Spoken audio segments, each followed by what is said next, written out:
Hello, friends. At the risk of repeating myself, since we are talking of startups again, the last episode was for a friend of mine. Since we're talking of startups again, just to redefine what a startup is. A startup is a company that is founded by and large by first-time entrepreneurs in today's young age who have an idea or a concept to develop a unique product or service and bring it to the market. Startups are most often associated with innovation, scalability, and problem solving. In fact, that should be true of any product. If your product is not solving something the customer needs or not offering something that the customer needs, the success of that product is very, very limited. However, statistically speaking, more than 90% of the startups fail. Not a very good sign, but then that's the reality. That is what statistics says. And they fail for a variety of reasons. I have talked of this before, and I don't know whether I'm going to be able to add anything new to what I have said before. But at the request of some of the people for whom I mentor, the startups that I mentor, and some of the ones that I even consult with, they have asked me for a revisit to whatever I have said, saying that, okay, from 2025 onwards, you need to do this. So most of the things I'll be talking of are something that you need to have done 10 years back also if you had a startup. Though, as I said, this is for the young generation. They may not have even heard the talk that I have made earlier. But then I think it's a fair enough request to go and revisit and restate some of the points that I had raised earlier. So let us check out some of the mistakes that one needs to avoid when starting a startup. I think the first and foremost, as they say, let's start at the very beginning. So not taking enough time before committing to your startup, okay, to understand the business and plan it from every aspect. This is one of the biggest failures. I would rate the second failure as cash flow, more about it later. But people just do not plan, do not think enough about the product and the business model or plan that they are going to make. And as a founder, as an entrepreneur, you need to understand every single aspect of the business. A lot of times I hear people saying, oh, I don't understand numbers. But trust me, that does not cut it. Okay, you need to understand every single aspect of the business. By and large, startup founders understand the product because there may be co-founder who is more into the finance side, which is great, really. But by and large, startup founders understand the product very well. Okay, but they also need to understand the production. How is that going to happen? Whether it is a service which is online or whether it is a physical product that you are going to sell, you need to understand the product and its production and management. You need to understand the finances of the business. Are you going to make money out of the business? You need to understand the taxes that are involved. You need to understand how your cash flow is going to be managed. You may have some expert looking at it, which is great, which is really fantastic.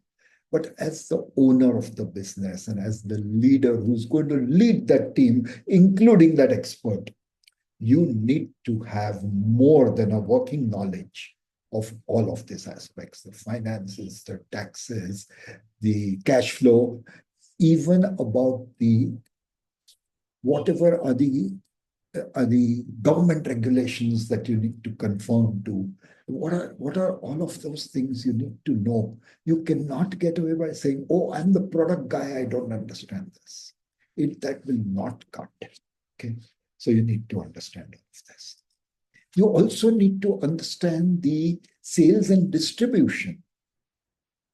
I mean, at the end of the day, you are in charge of everything that is happening in the business. And you need to know and understand every single aspect. As I said, I don't know numbers does not cut it. Okay? So you need to be aware of it. The second thing I have found with the startups I mentor, and this is something that does put the startup founder under a lot of stress, is that they do not prepare themselves adequately before starting the startup. When you commit to a startup, there are a lot of personal decisions that you will have to make and personal attitude changes that you will have to make. Okay, you need to do a lot of soul searching. You need to do a lot of self-discovery. Are you ready to go through what it takes to start a startup? It's not easy, okay? But there are ways of finding out. And you need to find out, you need to figure out whether you are cut out for it or not. You need to seek the knowledge of the product as well as the business aspect of selling, of making and selling the product. And all of this learning, whether it is for personal or for business, for the product or the business plan or your personal motivation, you need to make all of this a habit. Because as an entrepreneur, as a startup founder, this learning and discovery process is going to be a never ending task. And you need to make that change in your, or you need to make the habit of always being optimistic. And you have to be driven, self-motivated to keep getting your business to the next level. So this is a very important aspect. A lot of people who start startups, I know this from first-hand information because when I start mentoring and consulting startups, this topic always comes up, and by and large, nobody has it really nailed down. And that is having a strong and clear mission and vision statement. You need to determine the purpose of your business. That is what is going to go into the mission and vision statement. And then that statement is going to help you to define the philosophy and the ethics of your business. And it will also help you to map your journey to the goals that you are setting for yourself. So clear and strong mission and vision statement is necessary. Another mistake I have found, I'm going in the order of the mistakes that I've found and how frequently they happen, is attempting to scale at an unmanageable pace. Remember, most customers will not give you a second chance. So if you scale too fast and then your service does not keep up with it, your deliveries do not keep up with it, you are in for trouble. So do not scale at an unmanageable pace. Remember, there are no quick fixes. There are no instant successes. There is no instant gratification. Everything takes time. Yes, you can hasten it, but it can never be made instantaneous. Another thing is startups, normally because they're afraid of increasing their burn rate, hire or try and attempt to hire inexpensive people. Inexpensive is good, but in the process, if you end up hiring incompetent people who are not the right people for your business, that is going to be a big setback for you. You will never find anybody perfect. And therefore, once you find somebody, you will have to train them for the expertise that they lack. And that is one of your roles as a startup founder or an entrepreneur. And also, not that it sounds very good, but if by chance you hire the wrong one, fire as fast as you hire. Make sure you have a business plan and model before you start your startup. Do not underestimate the costs of starting the startup. Initial licenses, initial payments to be made, blah, blah, blah. Make sure you have got them right. Do not underestimate your burn rate. And always ensure that you have cash planned for at least 6 to 8 months of the burn rate that you determine. And when you develop this plan, it would be great to get somebody, an outsider, who has not been involved in making the plan, to review it for you and give you his comments. You might find that you missed out some very critical things which could be very hurtful in the long run. Before launching or before starting to develop your product, you need to do correct and validated market research. Are you giving something more than what the current product offers? Or are you giving an entirely new product? Is your product going to resolve the challenges which you are addressing for the customer? And once you do this, automatically you will need to define your target market. Otherwise, which customer are you going to work on satisfying? Okay. And you need to study your competitors to know what is there in the market today and whether you're offering something better than that or not. So these are the things that you need to keep track.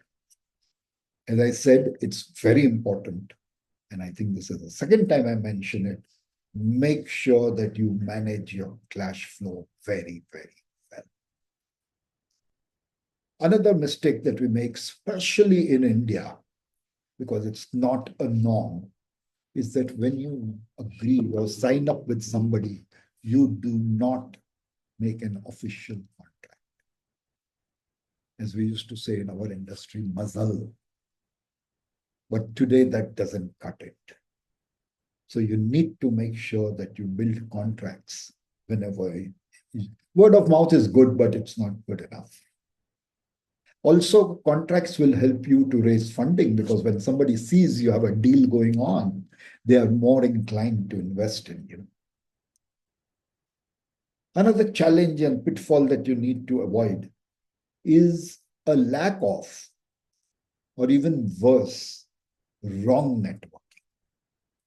You need to network with the right people, and especially in your initial days, the right people for you to network with are mentors, are the peers, and other startups, founders or entrepreneurs. There's a lot to learn from them.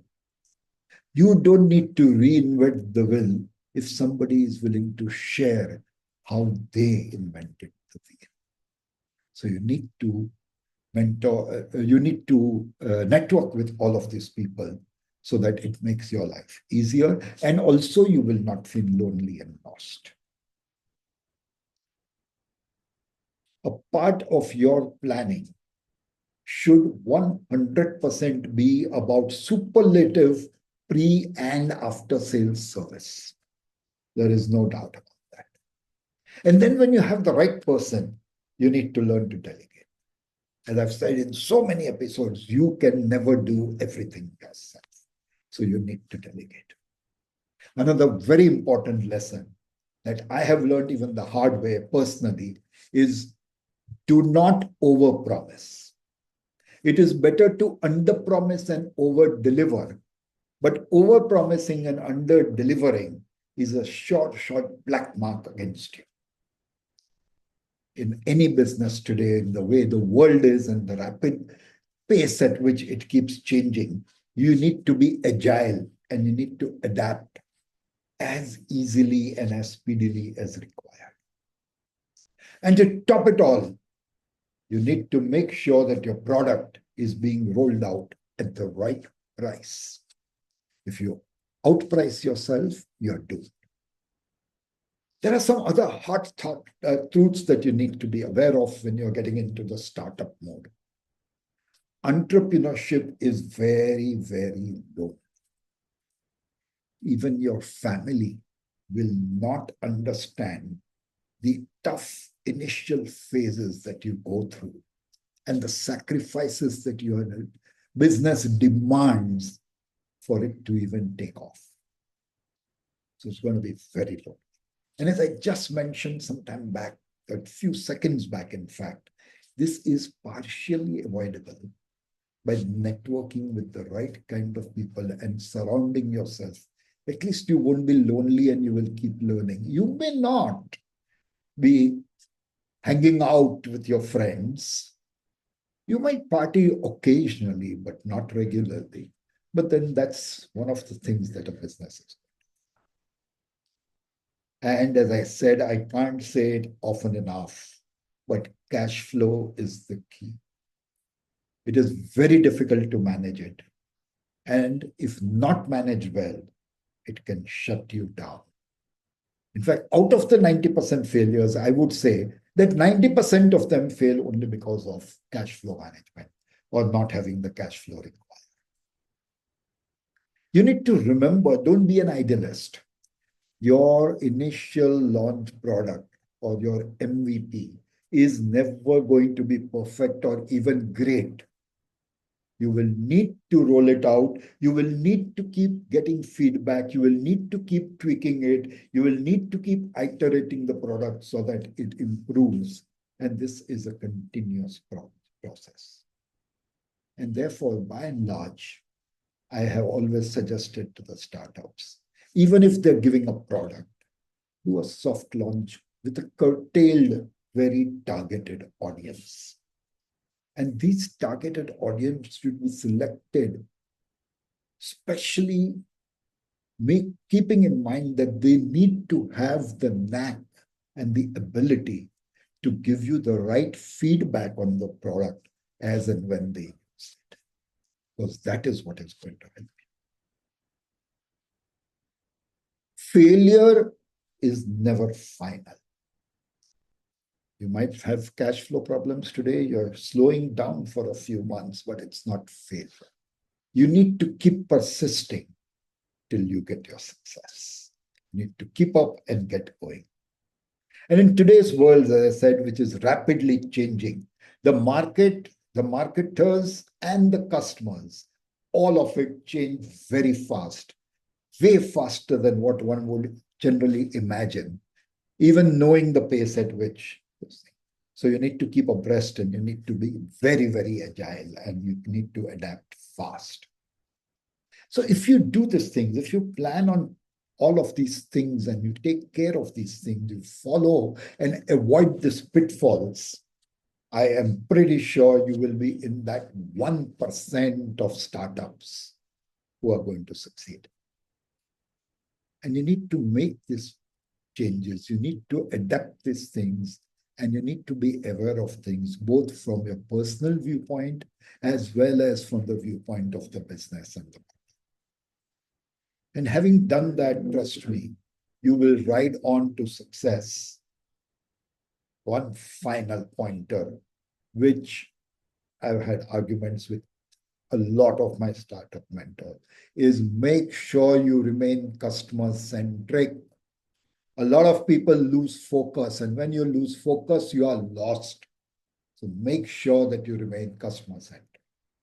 Thank you. I hope you enjoyed it. Do send me your comments. I've been receiving a lot of comments. I'm grateful for that, especially from these private networks that I'm working with and the companies for which I'm doing the workshops. Thank you. And I think I reply to all of them. If by chance you don't get a reply, at least by over the weekend, do re-message me, please. I am not infallible. Thank you very much. Have a great day.